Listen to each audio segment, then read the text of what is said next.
లూకా సువార్త 15వ అధ్యాయం 10వ వచనం. అటువలే మారు మనస్సు పొందు ఒక పాపి విషయమై దేవుని దూతల ఎదుట సంతోషము కలుగునని మీతో చెప్పుచున్నాను. దేవునికి స్తోత్రం. జాగ్రత్తగా వినండి.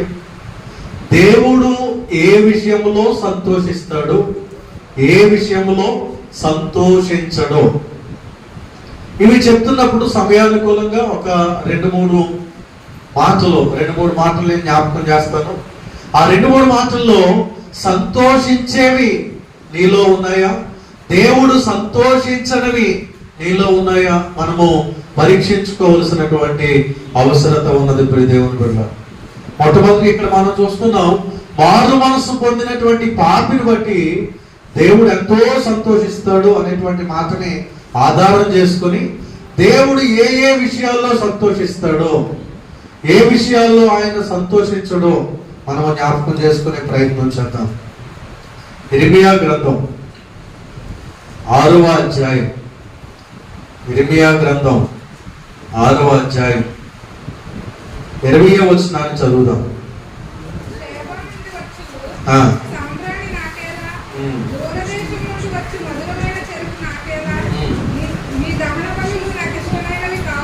మీ దహన బలులు నాకు ఇష్టమైనవి కావు,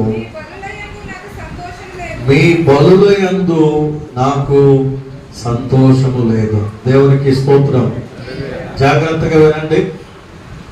దేవుడు చెప్తున్నటువంటి మాట ఏంటంటే, మీరు చక్కటి సువాసన కలిగించేటువంటి సాంబ్రాణి తీసుకొని వచ్చిన, లేకపోతే దూరదేశం నుండి చాలా టేస్టీగా ఉండేటువంటి చెరకుని, మధురమైన చెరకుని తీసుకొచ్చి నాకు నైవేద్యముగా అర్పించిన, మీ దహన బలులు నాకు ఇష్టమైనవి కాదు, ఈ బలుల యందు నాకు సంతోషము లేదు. ఈ రోజుల్లో బలులు లేవు. పాత నిబంధన కాలంలో కోడెలను, గొర్రెలను, మేకలను, పక్షులను ఆయనకి బలులుగా అర్పించేవారు. కానీ ఈరోజు బలులు లేవు. అయితే దేవుని యొక్క ఉద్దేశం ఏమిటి అని కనుక మనం ఆలోచన చేసినట్లయితే, మీరు అనుకుంటున్నారు నేను తీసుకువచ్చేటువంటి ఈ ఖరీదైనది, ఇక్కడ ఆ మాటని దేవుడు ప్రస్తావించడానికి గల కారణం ఏంటంటే, శాబాదేశము నుండి తీసుకువచ్చిన సాంబ్రాణి అంటే అది చాలా విలువైనది, చక్కటి సువాసన కలిగినటువంటి సుగంధ ద్రవ్యము ఆ సాంబ్రాణి. అంటే దూర ప్రాంతం నుండి ప్రయాసపడి ప్రత్యేకంగా తీసుకువచ్చాను దేవునికి అనేటువంటి దానికంటే, ఇంకా మధురమైనటువంటి చెరకు అంటే దేవునికి ఈ తీసుకొచ్చినటువంటి యొక్క ఫలం, దానికంటే దేవుడు వాటిని బట్టి నేను ఆనందించట్లేదు. అంటే దేవుని యొద్దకు తీసుకొని వచ్చేటువంటి అర్పణలను బట్టి ఆయన సంతోషించట్లేదు. కానీ చాలా స్పష్టంగా మనకు అర్థమవడానికి ఆయన దేనిని బట్టి సంతోషిస్తున్నాడు అంటే, సమూయేలు మొదటి గ్రంథం 15వ అధ్యాయం 22వ వచనం. ఒకడు దహన బలులను అర్పించుట వలన ఆయన సంతోషించున. ఆలోచించండి ఒకసారి. బలులు అర్పించుట కంటే ఆజ్ఞను గైకొనుటయు, పొట్టేళ్ల కొవ్వు అర్పించుట కంటే మాట వినుటయు శ్రేష్టము. దేవునికి స్తోత్రం. హల్లెలూయా. ఇక్కడ దేవుడు దేనిని బట్టి సంతోషిస్తాడు అంటే, మనం ఇచ్చేటువంటి కానుకలను బట్టి కాదు, మనం ఇచ్చేటువంటి అర్పణలను బట్టి కాదు, కానీ దేవుని యొక్క మాటను మనం వింటే, దేవుని యొక్క మాటను మనం గైకొంటే దేవుడు సంతోషించువాడై ఉన్నాడు. దేవునికి స్తోత్రం. హల్లెలూయా. జాగ్రత్తగా గమనిస్తే పరిసయ్యుడు అంటున్నాడు, నేను నా దశమ భాగాన్ని నీకు ఇస్తున్నాను, వారానికి 2 మార్లు ఉపవాసం ఉంటున్నాను, నాకు కొనుక్కున్న వస్తువులన్నిటిలో 10వ వంతు నేను తీసుకొని నీకు సమర్పిస్తున్నాను అని ఆయన చెప్పినప్పుడు, దానికంటే కూడా దేవుని మాటకు విధేయుడై వినయముతో ప్రార్థించిన సుంకరి నీతిమంతుడుగా తీర్చబడ్డాడు. దేవునికి స్తోత్రం. దేవునికి నేను ఇస్తున్నానని దేవునికి ఇచ్చేవి ఇస్తున్నావు, కానీ దేవుని మాట నువ్వు వినకపోతే దేవుడు నిన్ను బట్టి సంతోషించుడు. నువ్వెవరైనా కావచ్చు,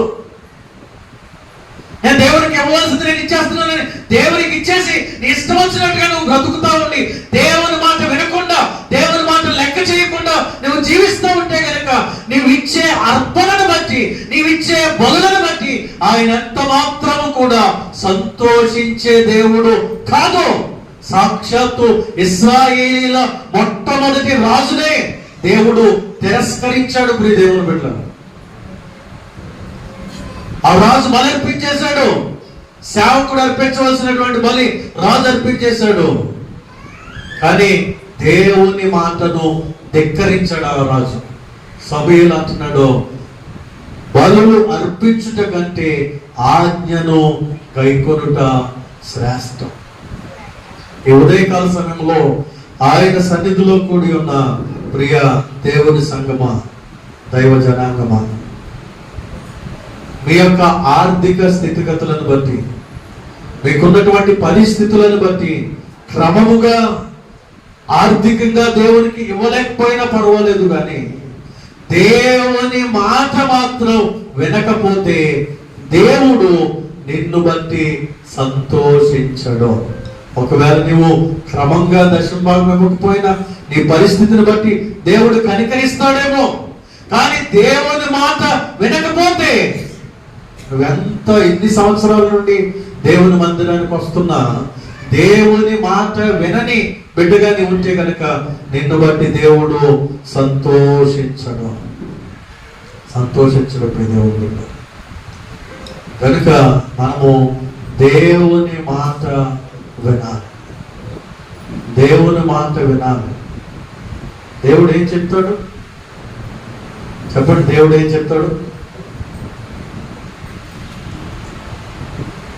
ఇన్ని సంవత్సరాల నుంచి వస్తున్నాం కదండి, దేవుడు ఏం చెప్తాడు? శుభ్రంగా కట్టే కొట్టే తెచ్చానని చెప్పండి. పలానా ఊరిలో అడవి ఉంది, ఆ అడవిలో నీకు సైకిల్ వేసుకెళ్ళాం, కారు వేసుకెళ్ళాం, ఆట వేసుకెళ్ళాం, అక్కడ చెట్లు బాగా ఏమున్నాయి, గొడ్డలు తీసుకుని, ఇదంతా అవసరం లేదు. కట్టే కొట్టే తెచ్చా అంటే దేవుడు ఏం చెప్తాడు? మానక మందిరానికి రండి, పరిశుద్ధంగా జీవించండి, పాపం చేయకండి, నా రాకడ కొరకు సిద్ధంగా ఉండండి. ఇదే దేవుడు చెప్పే మాట. బైబిల్ అంతా ఆదికాండం నుండి ప్రకటన గ్రంథం వరకు అన్ని మన బుర్రలో పెట్టేసుకోమని కాదు, శుభ్రంగా చిన్నగా సూక్ష్మంలో మోక్షం అంటే పరిశుద్ధంగా ఉండాలి, అపవిత్రమైనవి చేయకూడదు, మానక మందిరానికి రావాలి, దేవుని రాకడ కొరకు సిద్ధపడాలి. ఇదే బైబిల్ చెప్పేటువంటి మాట. ఆ మాటలు మనం వినాలి. దేవునికి స్తోత్రం. ఆ మాటలు మనం గైకొనాలి, ఆ మాటలు మనం పాటించాలి, అనుసరించాలి, అన్వయించుకోవాలి. మొన్న వారం విన్నదే ఈ వారానికి విడిచిపెట్టేస్తే మరి ఎలా ఆయన మాటని మనం వింటున్నట్టు? అందుకే ఏమంటున్నాడంటే, బలులు అర్పించడం కంటే మాట వినుట శ్రేష్టము. ప్రియ దేవుని బిడ్డ, సహోదరి, ఈ ఉదయకాల సమయంలో, ఈ కడవరి దినాల్లో, అంచె దినాల్లో మనము దేవుని మాట వినాలి. మనుషుల మాట కాదు,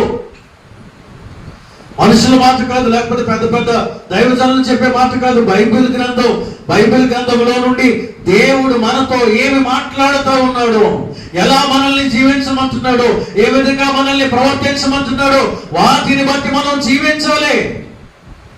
సాక్షాత్తు అభిషేకించబడిన అభిషక్తులైనటువంటి దైవజనులు, కొన్ని సంఘాలను కట్టినటువంటి దైవజనులైన పౌలు గారు శిలలో వెళ్ళి అంత్యోకాలో బెరయాలో ప్రసంగం చేస్తూ ఉన్నప్పుడు, ఆ బెరయాలో ఉన్నటువంటి విశ్వాసులు, ఈ పాస్టర్ గారు చెప్తున్న వాక్యం మన బైబిల్లో ఉందా, వాక్యంలో చెప్తున్న వచనాలే ఆయన చెప్తున్నాడా, సొంతంగా ఏమైనా ఊహించి కల్పించి సొంత బోధ ఏమైనా చేసేస్తున్నాడా అని వారు లేఖనాలు పరిశోధిస్తూ ఉన్నారు. హల్లెలూయా, హల్లెలూయా. ఈ కడవరి దినాల్లో మనము లేఖనాలను అనుసరించాలి, లేఖనాలను పాటించాలి, లేఖనాలను మన జీవితాల్లోనికి అన్వయించుకోవాలి. అప్పుడు మనం దీవించబడతాం. ప్రకటన 1:3. సమయము సమీపించినది కనుక ఈ ప్రవచన వాక్యములను చదువువాడును వాటిని విని ఇందులో వ్రాయబడిన సంగతులను గైకొను వాడును ధన్యుడు. దేవునికి స్తోత్రం. చదివేవాడు ధన్యుడు అని ఉందా? లేకపోతే వినేవాడు ధన్యుడు అని ఉందా?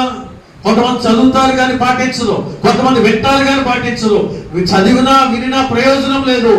దానిని పాటించిన వారు, దానిని గైకొనిన వారు, దానిని అనుసరించిన వారు, దాని చొప్పున నడుచుకున్న వారు ధన్యులు. ఆశీర్వదించబడిన వారు, దీవించబడిన వారు ఎవరు అంటే దేవుని మాట వినినవారు. ప్రియా దేవుని సంగమా, చాలా సంవత్సరాల నుండి చాలా బోధలు మనం వింటున్నాం.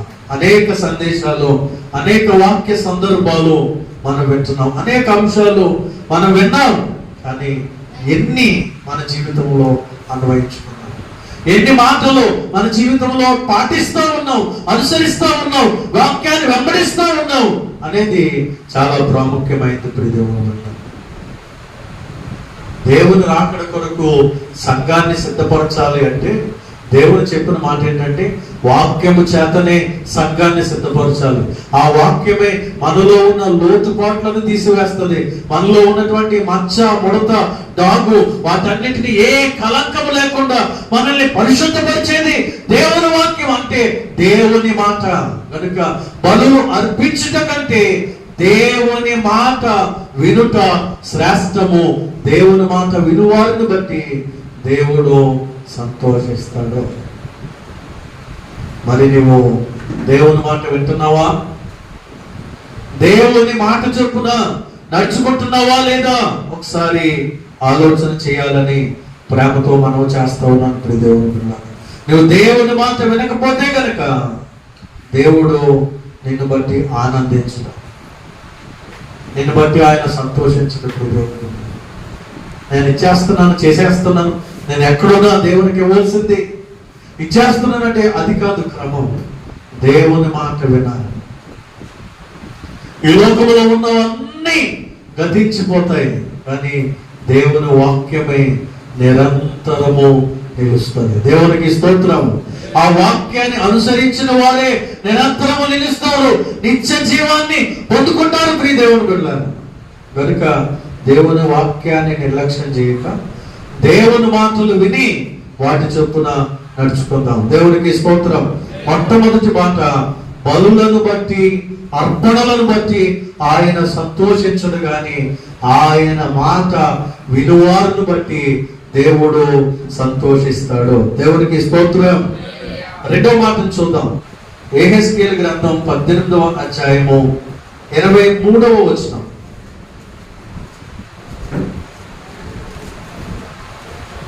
23వ వచనం జాగ్రత్తగా వినాలి.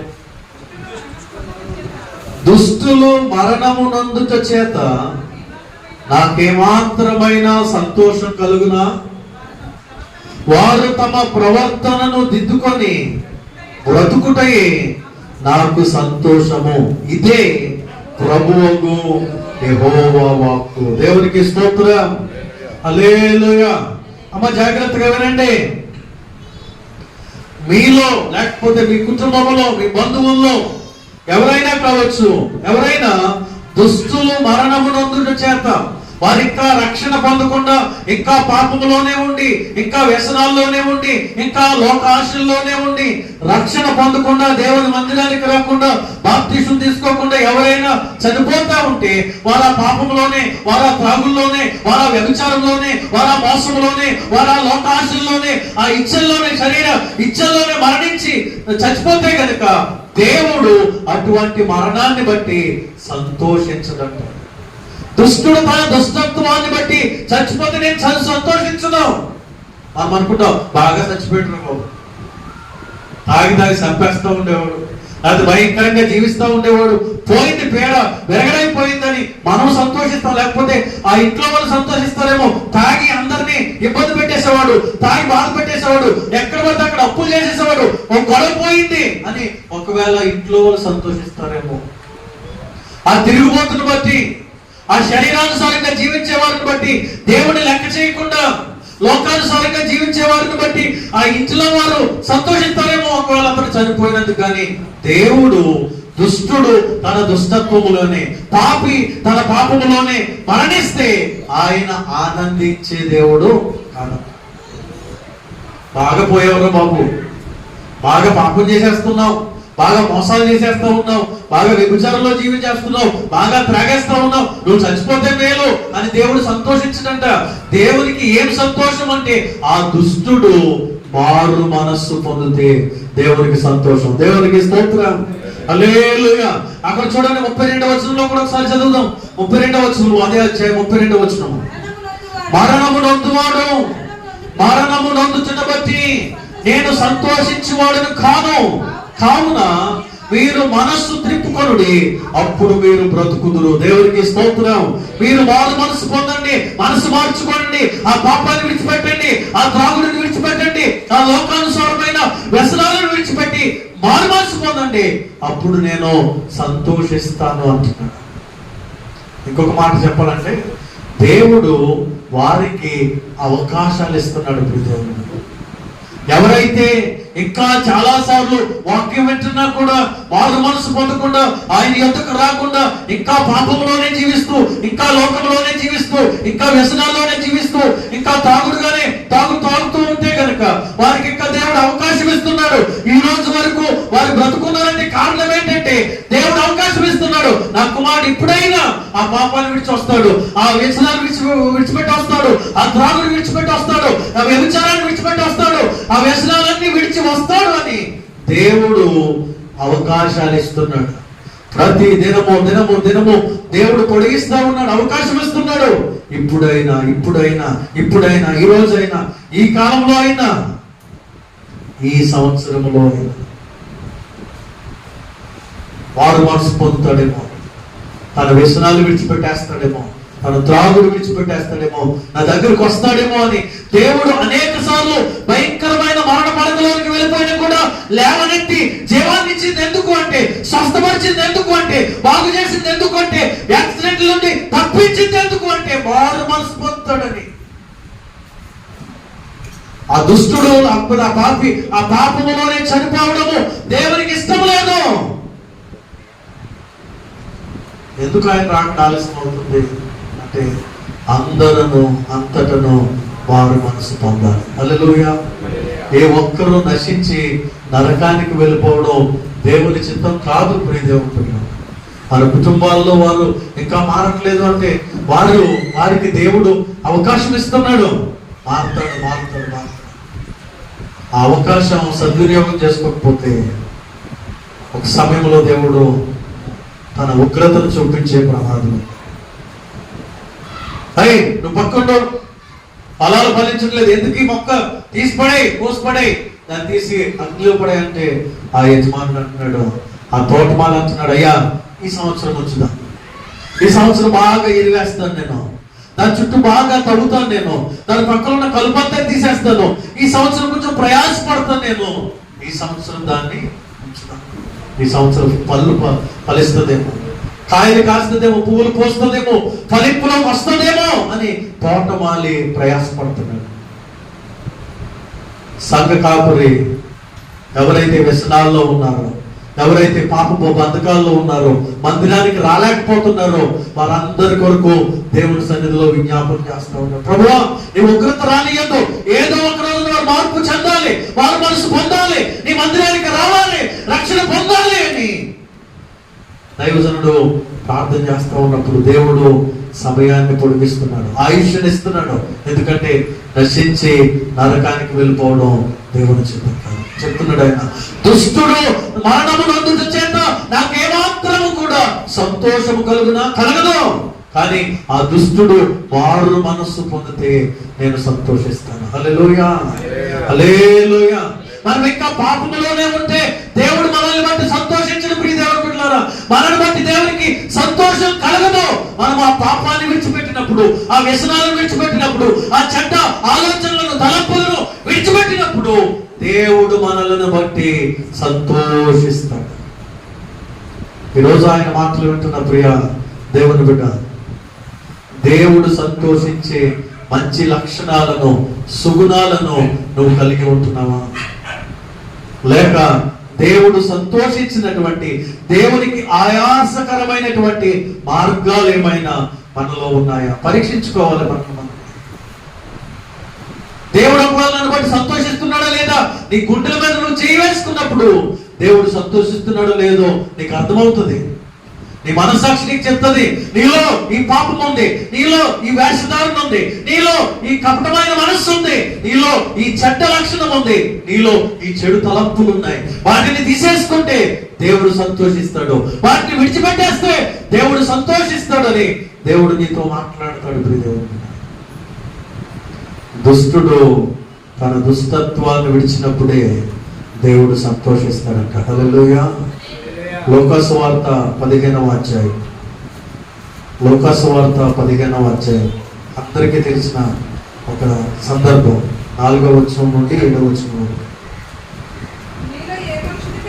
మీలో ఏ మనుషునికైనను 100 గొర్రెలు కలిగి ఉండగా వాటిలో ఒకటి తప్పిపోయిన ఎడల అతడు 99 ఇంటిని అడవిలో విడిచిపెట్టి తప్పిపోయిన అది దొరికినప్పుడు సంతోషముతో దాన్ని తన భుజముల మీద వేసుకొని ఇంటికి వచ్చి తన స్నేహితులను, పొరుగు వారిని పిలిచి, మీరు నాతో కూడా సంతోషించుడి, తప్పిపోయిన నా గొర్రె దొరికినది. వారితో చెప్పాను కదా, అటువలే వారు మనస్సు అక్కరలేని 99 సంతోషము కంటే వారు మనస్సు పొందు ఒక్క పాపి విషయమై పరలోకమందు ఎక్కువ సంతోషం. హల్లెలూయా, హల్లెలూయా. 99 గొర్రెలు ఉన్నాయి కదా, ఒక గొర్రె పోతే పోయిందిలే. ఏ సింహమో తినేసింది, ఏ ఎలుగుబంటో తినేసింది, ఏ తోడేలో పట్టుకెళ్ళిపోయింది అని అనుకోవట్లేదు ఆ కాపురి. ఆ కాపురి ఏం చేస్తున్నాడంటే 99 ఉన్నాయి కదా, గుంపుగా ఉన్నాయి కదా, వాటన్నిటిని పక్కన పెట్టి తప్పిపోయినటువంటి ఆ గొర్రెను వెతకడానికి వెళ్తున్నాడు. హల్లెలూయా, హల్లెలూయా. మనందరం వచ్చేసాం కదా, ఇంటి దగ్గర నుండి మానేసినటువంటి, మందిరానికి రాకుండా ఇంటి దగ్గరే ఉంటున్నటువంటి వారిని బట్టి దేవుడు ఆలోచన చేస్తున్నాడు. వారి కొరకు ఆయన ఆలోచన చేస్తున్నాడు. తప్పిపోయినటువంటి వారిని, భక్తిలో చల్లారిపోయినటువంటి వారిని, విశ్వాసములో వెనక్కి తగ్గిపోయిన వారిని అలాగే విడిచిపెట్టేయడం దేవుని చిత్తము కాదు.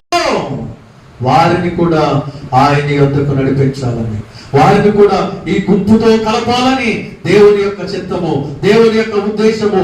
ఆయన వచ్చేటువంటి రాకడలో ఎత్తబడే గుంపులో వారు కూడా ఉండాలి అనేది దేవుని యొక్క ప్రణాళిక. ప్రియదేవుని, ఏ ఒక్కరూ నశించడము ఆయనకి ఇష్టం లేదు. ఇంకా నీలో ఏదైనా లోపము, పాపము ఉంటే కనుక వాటిని విడిచిపెట్టవలసినటువంటి ఆవశ్యకత ఎంతైనా ఉన్నది. ఒకసారి ఇదే అధ్యాయంలో 32వ వచనం చూడండి. 32వ వచనం, 15:32.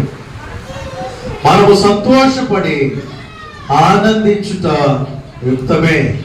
నీ తమ్ముడు చనిపోయి తిరిగి బ్రతికెను, తప్పిపోయి దొరికెను. దేవునికి స్తోత్రం, హల్లెలూయా. దేవుడు ఎవరైతే ఇలా తప్పిపోయి లోకంలో పడిపోయి ఉంటారో వారు మారు మనసు పొంది మరలా ఆయన సన్నిధికి వచ్చినప్పుడు పరలోకములో గొప్ప పార్టీ జరుగుతుందంట. గొప్ప సంతోషం, ఆనందం దూతలందరితో కలిసి దేవుడు సంతోషిస్తాడంట. ప్రియ దేవుని బిడ్డలారా, ఒక పాపి తన పాపాన్ని బట్టి చచ్చిపోవడం దేవునికి ఇష్టం లేదు. ఒక పాపి తన వ్యసనాలతోనే చచ్చిపోవడం దేవునికి ఇష్టం లేదు. ఒక త్రాగుబోతు తన త్రాగుడిలోనే చచ్చిపోవడం దేవునికి ఇష్టం లేదు. ఒక పాపి తన భయంకరమైన వ్యసనాలతో చచ్చిపోవడం దేవునికి ఇష్టం లేదు. అందరూ వారు మనసు పొందితే ఆయన సంతోషిస్తాడు. హల్లెలూయా, హల్లెలూయా. మన కుటుంబాల్లో, మన బంధువులు ఇంకా ఎవరైనా వారు మనసు పొందకుండా ఉన్నారా? ఇంకా వ్యసనాల్లోనే ఉన్నారా? దేవుడు వారికి అవకాశాలు ఇస్తున్నారని చెప్పండి. దేవుడు అవకాశం ఇస్తున్నాడయ్యా, నువ్వు మారు మనసు పొందాలని, నువ్వు దేవుని మందిరానికి రావాలని దేవుడు కనికరిస్తున్నాడు కనుక ఇంకా బ్రతుకుంచాడు. నీ పాపాన్ని బట్టి, నీ వ్యసనాన్ని బట్టి, నీ త్రాగుని బట్టి నువ్వు ఎప్పుడో వెళ్ళిపోవాలి, కానీ నువ్వు మారు మనసు పొందాలని దేవుడు కోరుతున్నాడు. హల్లెలూయా, హల్లెలూయా. దుష్టుడు తన దుష్టత్వాన్ని బట్టి చనిపోవడం దేవుడికి ఇష్టం లేదు, దేవుడు సంతోషించడం. కానీ ఎవరైతే వారు మనస్సు పొందుతారో వారిని బట్టి దేవుడు సంతోషిస్తాడు. హల్లెలూయా. కనుక వారు మనస్సు పొందిన వారు వలె మనం ఉండాలి అని దైవజనుడిగా నేను కోరుతా ఉన్నాను. దేవుడు ఒకటి, బలి అర్పించుట కంటే మాట వింటే దేవుడు సంతోషిస్తాడు. దుష్టత్వములో మరణించడం కంటే, పాపాన్ని బట్టి మరణించడం కంటే వారు మనస్సు పొందితే దేవుడు సంతోషిస్తాడు. దేవుడు మూడో మాటలోనికి వెళ్దాం. హెబ్రీయులకు రాసిన పత్రిక 10వ అధ్యాయం 38వ వచనం.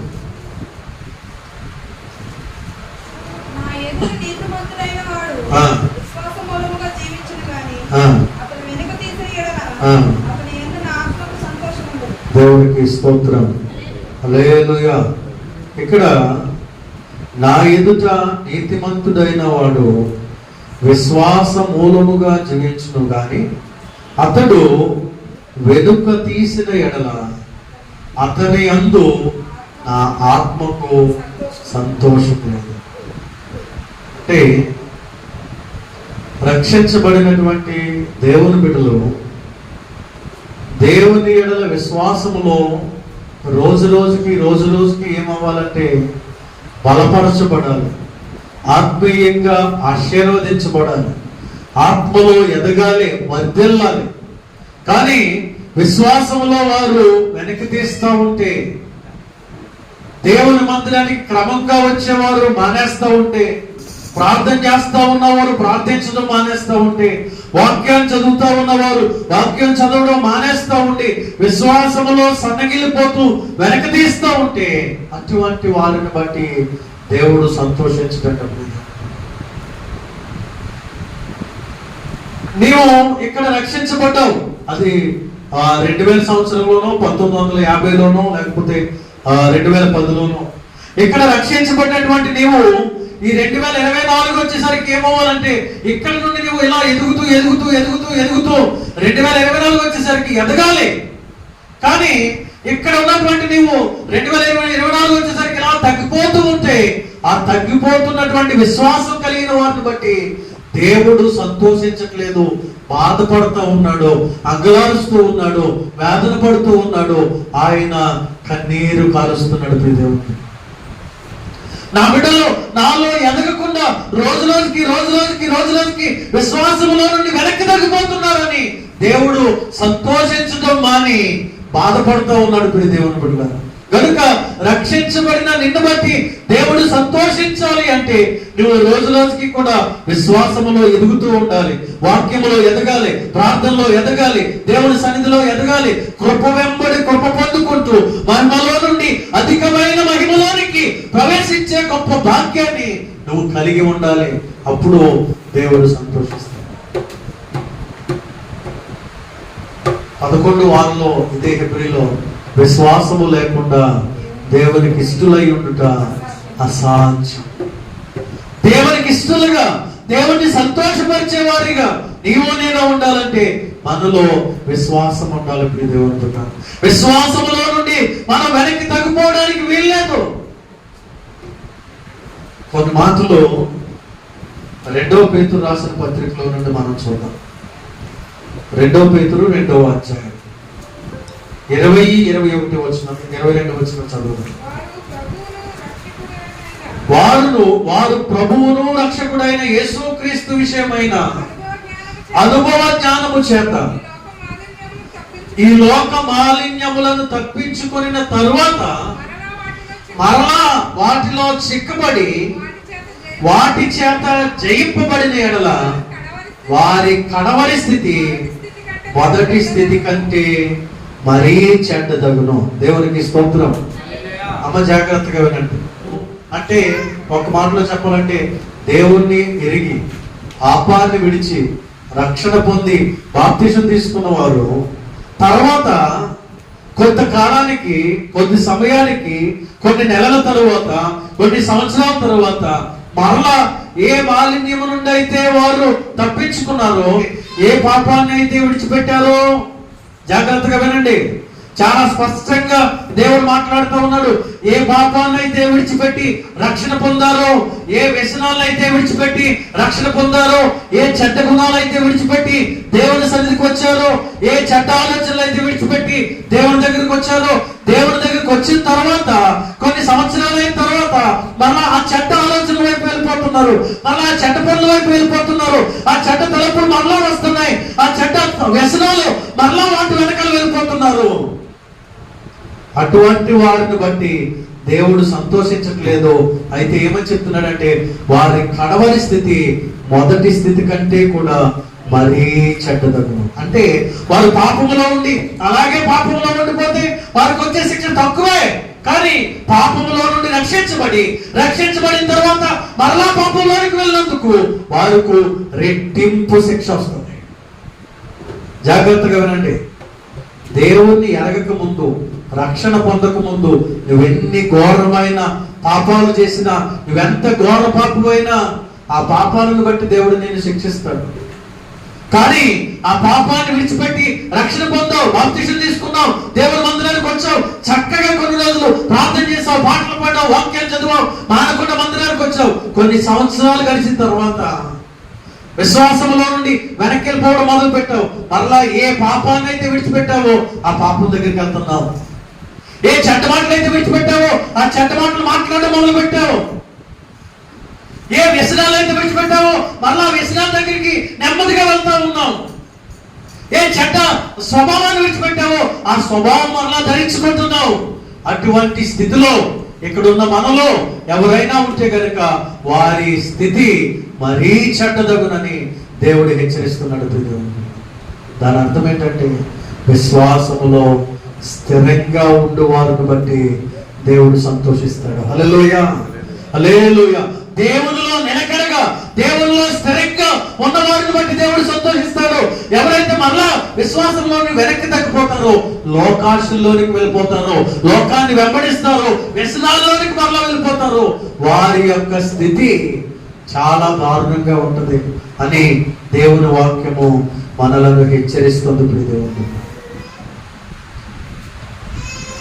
వారు ఏం చేస్తున్నారంట? హెబ్రీయులకు రాసిన పత్రిక 6వ అధ్యాయం 4 నుండి 6 వచనం.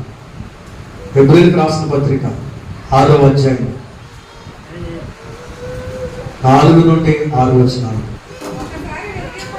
ఒకసారి వెలిగించబడి, జాగ్రత్తగా ఎవరైనా అందరూ కూడా, ఒకసారి వెలిగించబడి అంటే ఒకసారి రక్షించబడి నిజమైన దేవుడు యేసుక్రీస్తు నమ్ముకొని పరలోక సంబంధమైన వరములు రుచి చూసి పరిశుద్ధాత్మలో పాలువారే చక్కగా ప్రార్థన చేస్తూ, చక్కగా పాటలు పాడుతూ, చక్కగా వాక్యాన్ని చదువుతూ, మానకుండా మందిరానికి వస్తూ, దేవుడిచ్చినటువంటి తలంపుల చేత, దేవుడిచ్చినటువంటి ఆ యొక్క వరముల చేత దేవుని నామాన్ని మహింపరిచి దేవుని యొక్క దివ్య వాక్యమును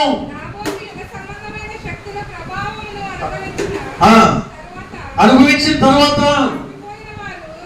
తప్పిపోయిన వారు తమ విషయములో దేవుని కుమారుణ్ణి మరలా సిలువ వేయుట బాహాటముగా ఆయనను అవమానపరుచుచున్నారు గనుక వారు మనసు పొందినట్లు అట్టి వారిని మరలా నూతన పరచుట అసాధ్యం. ఒకసారి రక్షించబడ్డారు. దేవుని దివ్య వాక్యం ఎంత శక్తివంతమైందో వారు రుచి చూశారు. దేవుని యొక్క ఆత్మ వరములను కూడా వారు రుచి చూశారు, అనుభవించారు. కానీ వారు మరలా ఏం చేస్తున్నారంటే తప్పిపోయారు. ప్రార్థన లేదు, వాక్యం లేదు, దేవుని మందిరం లేదు, దేవునితో సహవాసం లేదు. తప్పిపోయినటువంటి ఆ వారు ఏం చేస్తా ఉన్నారంటే తమ విషయంలో దేవుణ్ణి మరలా రెండోసారి సిలువ వేస్తున్నారండి. రక్షించబడి మరలా పాపం చేస్తుంటే నువ్వేం చేస్తున్నావంటే దేవునిని బాహాటముగా అవమానపరుస్తున్నావు. దేవునిని మరలా రెండోసారి సిలువ వేస్తున్నటువంటి ఆ భయంకరమైన బాధ ఆయనకి కలిగిస్తా ఉన్నావు. ఈ మాటలు చెప్పడం వెనుక ఆ యొక్క హెబ్రీ గ్రంథకర్త యొక్క హృదయ వేదన ఏంటంటే, ఎవరైతే రక్షించబడి మరలా పాపం చేస్తున్నారో వారు మరలా దేవుణ్ణి రెండోసారి సిలువ వేస్తున్నారంటే అంత నొప్పిని దేవుని కలిగిస్తున్నారు, అంత వేదన, అంత బాధ దేవునికి కలిగిస్తా ఉన్నారు. ఇప్పుడు దేవుని బిడ్డ జాగ్రత్తగా ఆలోచించండి. రక్షించబడ్డాం మనం, మరలా పాత స్వభావాల్లో ఉన్నామా? పాప స్వభావాల్లోనికి వెళ్తున్నామా? పాత వ్యసనాల దగ్గరకు వెళ్తున్నామా? అలా వెళ్తున్నట్టయితే మనం బహిరంగంగా దేవుణ్ణి అవమానపరుస్తున్నాం.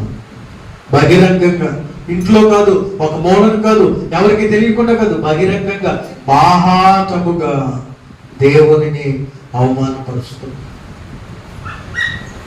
ఇప్పుడు దేవుడు బిడ్డలారా, దానిని బట్టి దేవుడు సంతోషించాడు. విశ్వాసములో నుండి వెనక్కి తిరిగే వారిని బట్టి దేవుడు సంతోషించడు. కానీ ఎవరైతే విశ్వాసములో స్థిరంగా ఉంటారో, ఎవరైతే విశ్వాసములో బలంగా ఉంటారో, ఎవరైతే విశ్వాసములో నిలకడగా ఉంటారో వారిని బట్టి ఆయన సంతోషించువాడే ఉన్నాడు. హల్లెలూయా, హల్లెలూయా. అందుకే దేవుని వాక్యం చెప్తుంది, మెలకువగా ఉండండి, విశ్వాసమందు నిలకడగా ఉండండి. హల్లెలూయా, హల్లెలూయా. ఈ లోకానుసారమైనటువంటి వ్యసనాలకు, ప్రేరేపణలకు, ఆకర్షణలకు లోను కాకుండా వెలుగుగా ఉండి విశ్వాసములో దేవునిలో నిలకడగా స్థిరంగా ఉండాలి అని దేవుని వాక్యము మనకి తెలియచేస్తా ఉన్నది. దేవునికి స్తోత్రం. హల్లెలూయా. నా మాటలు ముగింపులోకి తీసుకొస్తున్నాను. 3 ప్రత్యేకమైన మాటలు దేవుడు మనతో మాట్లాడాడు. దేనిని బట్టి దేవుడు సంతోషిస్తున్నాడు అంటే, మనమిచ్చే బలులను బట్టి కదంటే, మనమిచ్చే అర్పణలను బట్టి, మనమిచ్చే కానుకలను బట్టి ఆయన సంతోషించట్లేదు. కానీ ఆయన మాట మనము వింటే ఆ మాటను బట్టి ఆయన సంతోషిస్తున్నాడు. ఏ కుమారుడు, ఏ కుమార్తె ఆయన మాట వింటారో వారిని బట్టి ఆయన సంతోషించే దేవుడై ఉన్నాడు. రెండవది, దుష్టుడు తన దుష్టత్వములో చనిపోవడాన్ని బట్టి దేవుడు సంతోషించట్లేదు. పాపి తన పాపములో చనిపోవడాన్ని బట్టి దేవుడు సంతోషించట్లేదు. ఆ పాపి మారు మనస్సు పొందితే, ఆ దుష్టుడు మనస్సు తిప్పుకొని దేవుని వైపు తిరిగితే దేవుడు సంతోషిస్తున్నాడు. మూడవది, ఒక విశ్వాసి తన విశ్వాసములో నుండి వెనక్కి తగ్గిపోయి మరలా లోకములోనికి వెళ్ళిపోతే వారిని బట్టి దేవుడు సంతోషించట్లేదు. ఒక విశ్వాసి రక్షించబడినది మొదలుకొని ఆయనలోనే స్థిరంగా నిలకడగా ఉంటే వారిని బట్టి దేవుడు సంతోషిస్తూ ఉన్నాడు. కనుక ఈ 3 మాటలు మన హృదయంలో ఉంచుకుందాం. దేవుని మాట వింటే దేవుడు నిన్ను బట్టి, నన్ను బట్టి సంతోషిస్తాడు. మారు మనస్సు పొందితే దేవుడు మనల్ని బట్టి సంతోషిస్తాడు. విశ్వాసములో నిలకడగా స్థిరంగా ఉంటే మనలను బట్టి దేవుడు సంతోషిస్తాడు. మాట వినకపోతే నిన్ను బట్టి దేవుడు సంతోషించడు. మారు మనస్సు పొందకపోతే, వ్యసనాలను విడిచిపెట్టకపోతే, పాపాలను విడిచిపెట్టకపోతే నిన్ను బట్టి దేవుడు సంతోషించడు. రక్షించబడి మరలా లోకం వైపు చూస్తే, రక్షించబడి మరలా పాపం వైపు చూస్తే, రక్షించబడి మరలా వ్యసనాల వైపు చూస్తే నిన్ను బట్టి దేవుడు సంతోషించు. కనుక నా మాటలు ముగిస్తా ఉన్నాను. దేవుడు సంతోషించేటువంటి ఆ లక్షణాలు మనం కలిగి ఉందాం. దేవుడు సంతోషించేటువంటి ఆ గుణాలను మనము కలిగి ఉందాం. ఆ గుణాలు మనం కలిగి ఉంటే ఆయన వచ్చే రాకడలో ఎత్తబడే గుంపులో మనం ఉంటాం. కనుక ఈ సమయంలో దేవుడి మాటలు మన వెనుకలో దీవించును గాక.